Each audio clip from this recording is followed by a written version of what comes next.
No dia 11 de abril de 1950, o plano espiritual estava em comemoração, porque fazia 50 anos que o médico dos pobres, o Kardec brasileiro, o grande apóstolo aí de Cristo no Brasil, havia desencarnado, havia voltado à pátria espiritual.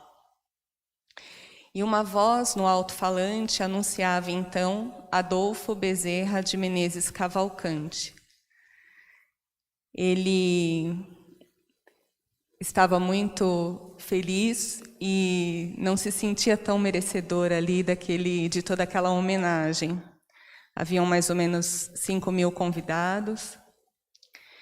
E ele chega dirigido pelo Espírito Ismael. O Espírito Ismael, ele é o protetor do Brasil.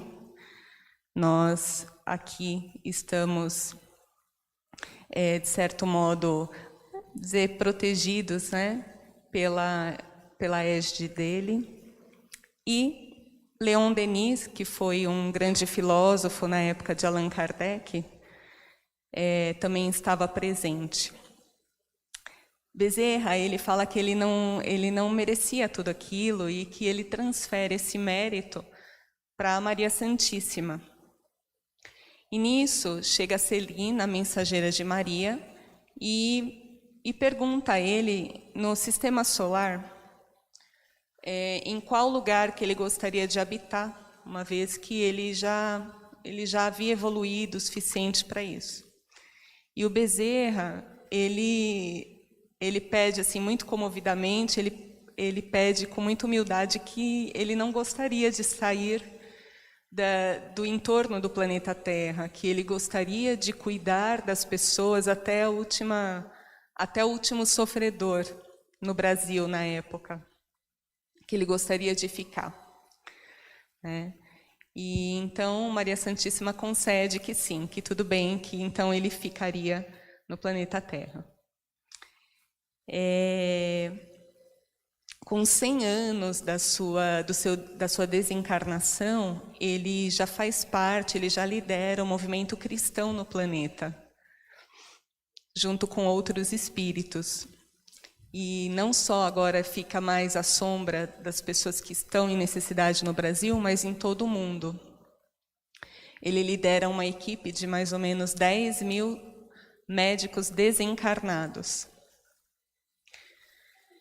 E o Divaldo Franco, médium, orador, espírita, ele fala que, assim, como ele tem essa vidência, essa facilidade para conversar com os espíritos, ele coleciona algumas conversas aí que ele teve com alguns espíritos, onde ele pergunta qual que foi a maior emoção do espírito quando ele desencarna e passa para o plano espiritual. E passou para o plano espiritual. E um dia, ele tomou coragem, ele fez essa pergunta para o Bezerra de Menezes. E aí ele fala que quando ele desencarnou, ele se viu num quarto confortável, e de um lado estava a primeira esposa dele, e do outro lado estava Celina, a mensageira de Maria. E ele ficou muito comovido, e naquele momento ele escutou umas vozes assim ao longe, talvez na parte de fora do ambiente que ele estava, e ele perguntou para Celina: Celina, minha filha, que são essas vozes, né, essa conversa lá fora?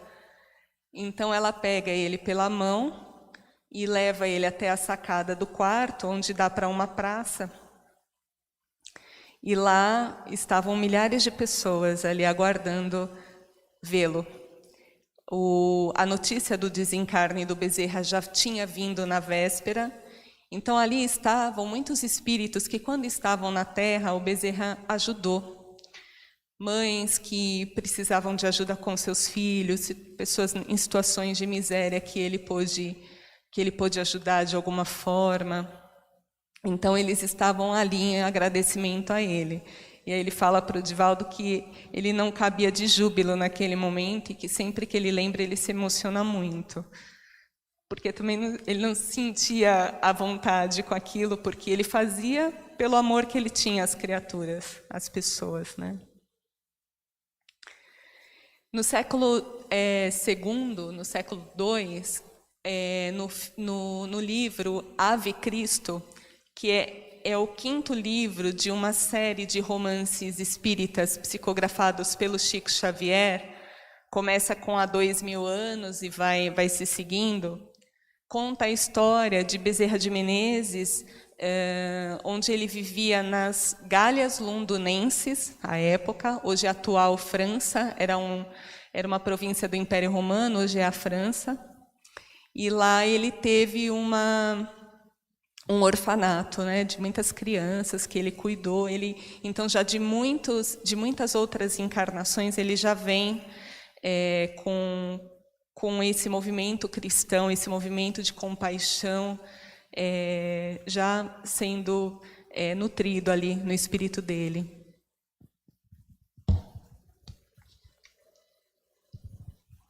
O Bezerra nasceu aqui na Terra, a última encarnação, no dia 29 de agosto de 1831, na cidade de Riacho de Sangue, hoje atual Jaguaretama, no Ceará.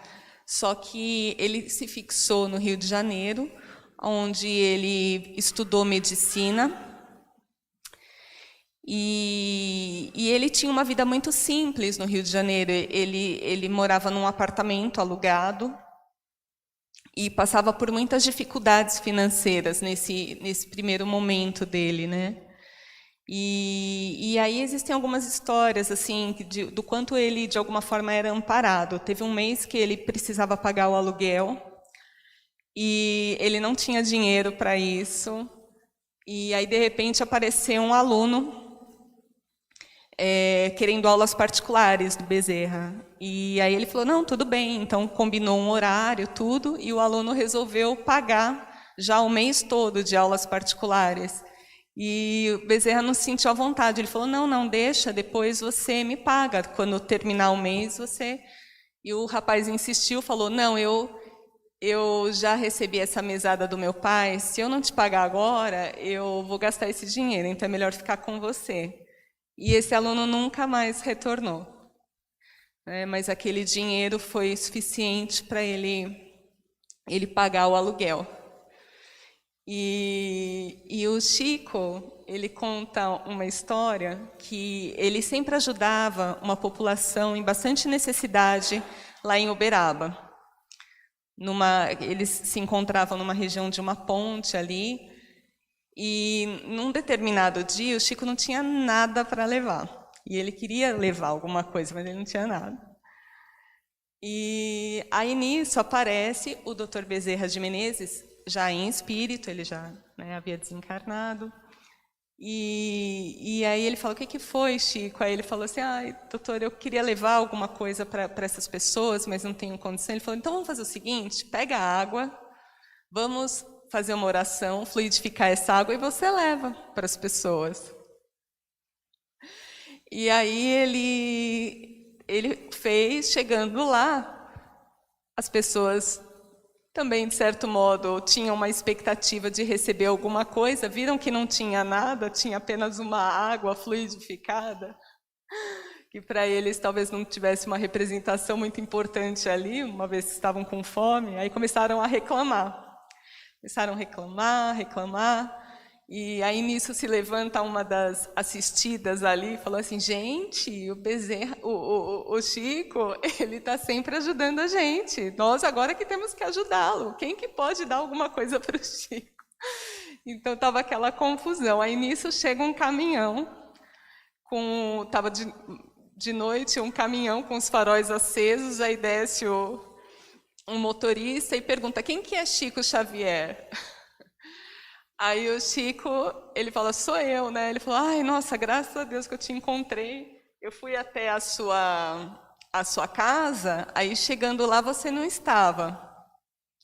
Aí tinha um senhor de branco com uma barba branca, ele falou que você estava nesse lugar. Ele passou as coordenadas. Ele falou que se chamava Bezerra de Menezes. Então, Bezerra apareceu para esse senhor e ajudou de alguma forma, né? E ele tinha, na verdade, levado um monte de mantimentos, de comida para o Chico, que foi, na verdade, ele veio de São Paulo para Uberaba, em agradecimento de uma pessoa que foi ajudada pelo Chico Xavier, no sentido de o Chico ele psicografou a mensagem do filho dele que havia desencarnado, jovem ainda, e ele estava arrasado, essa pessoa, e ele, em gratidão, acabou enviando aí essa ajuda para o Chico Xavier, e chegou num momento de muita necessidade ali, então aí as pessoas conseguiram receber aí a sua ajuda naquele dia. No capítulo 15 do Evangelho segundo o Espiritismo, nós temos o capítulo Fora da caridade não há salvação. O Bezerra de Menezes, ele é um exemplo aí do bom samaritano, da pessoa que trabalhou a compaixão, que conseguiu vivenciar isso em vida. E eu separei aqui uma parte para ler para vocês, que fala o seguinte, né, do Evangelho, do item 3. Toda a moral de Jesus se resume na caridade e na humildade. Em todos esses ensinos, ele aponta essas duas virtudes como sendo as que conduzem à eterna felicidade. Bem-aventurados os pobres de espírito, isto é, os humildes, porque deles é o reino dos céus. Bem-aventurados os que têm puro o coração. Bem-aventurados os que são brandos e pacíficos. Bem-aventurados os que são misericordiosos. Amai o vosso próximo como a vós mesmos. Fazei aos outros o que quereríeis que vos fizessem. Amai os vossos inimigos. Perdoai as vossas ofensas, se quiserdes ser perdoados. Praticai o bem sem ostentação. Julgai-vos a vós mesmos antes de julgardes os outros. A caridade não é uma condição para a salvação, mas a condição única. Então, quando a gente fala em salvação, talvez a gente fale em iluminação espiritual. No Espiritismo, a gente entende que a gente nasce simples e ignorantes enquanto espíritos e a gente vai caminhando, evoluindo gradativamente até Deus. Essa história do Bezerra de Menezes, eu passei... a gente tem um grupo de pais aqui do Centro Espírita. Então, quem quiser participar, fica o convite, de sexta-feira a cada 14 dias. E aí uma das minhas amigas que participa do grupo, ela falou assim, ela falou assim, poxa, eu ouço essas histórias, eu me sinto tão pequena, e eu também, eu, Bárbara. Mas a intenção de trazer histórias como de Bezerra de Menezes é para a gente ver qual o caminho a trilhar. E muitas vezes a gente não vai conseguir fazer muito do que nós gostaríamos de fazer, mas se nós conseguíssemos fazer o pouco, mas com a compaixão, com a caridade dentro de nós, sem aqueles diálogos internos do tipo, poxa, eu estou ajudando, mas essa pessoa também não se ajuda, essa pessoa não sai disso, nossa, mas ela precisa dessa ajuda, mas para quê? O que ela vai fazer com isso? Então, são diálogos internos que a gente tem, muitas vezes, e que a gente deixa de praticar a compaixão nesse momento. Porque também, se apenas eu praticar a caridade assim, de forma externa para o outro, mas se internamente eu não estou vivenciando aquilo, eu não estou fazendo de todo o coração e sem esperar nada em troca, eu realmente não estou praticando essa caridade. Então, o convite fica para que as ações que a gente vá fazendo, para a gente estar sempre repensando se a gente está se doando por inteiro, ou se a gente ainda precisa trabalhar isso dentro da gente. É um processo, a gente não está pronto, estamos a caminho, mas é possível. Então, nesse momento, eu os convido novamente a fechar os olhos. E felizes que estamos aqui, por mais um dia, por estarmos reunidos. Vamos fazer a oração de São Francisco. Senhor, ensina-nos. Senhor, fazei-nos instrumentos de vossa paz. Onde houver ódio, que eu leve o amor. Onde houver ofensa, que eu leve o perdão. Onde houver discórdia, que eu leve a união. Onde houver dúvida, que eu leve a fé. Onde houver erro, que eu leve a verdade. Onde houver desespero, que eu leve a esperança. Onde houver tristeza, que eu leve a alegria. Onde houver trevas, que eu leve a luz. Ó Mestre, fazei com que eu procure mais consolar que ser consolado, compreender que ser compreendido, amar que ser amado, pois é dando que se recebe, é perdoando que se é perdoado, e é morrendo que se vive para a vida eterna. Que assim seja, graças a Deus.